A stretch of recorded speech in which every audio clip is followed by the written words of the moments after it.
सजना मेरा लगे सजना मेरा आज पगलाया है ओ लगे अर्घ देवे घर से अली दौरा थान के अर्घ देवे घर से अली दौरा थान के छुर छुरी छुर छुरी छुर छुरी छोड़ा तारी फौजी घूंघट तान के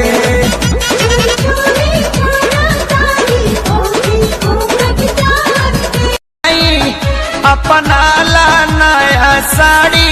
पियरी रौरा ला की नाई सब कितिया दावत चली भर डगान में या छठ करी जाई नई हार में सभे आवत घर तू करबा का सहार में या छठ करी जाई आसु धूम धन से होई छठ पूजा नवा सजनवा घरे आ जाईती सजनवा घरे आ जाईती है सजनवा घरे आ जाईती माई दे बाड़ी 2 दिन ललना सजनवा घरे आ जाईती।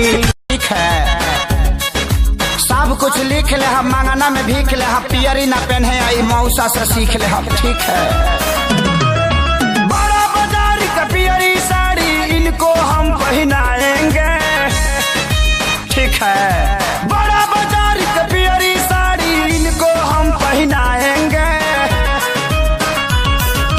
हमारा से चल के आएंगे छपरा छठ मनाएंगे ठीक है। छठ मैया के पारा मया जाई लहू के साथ ले जाएंगे हमारा से चल के आएंगे छपरा छठ मनाएंगे ठीक है। पहला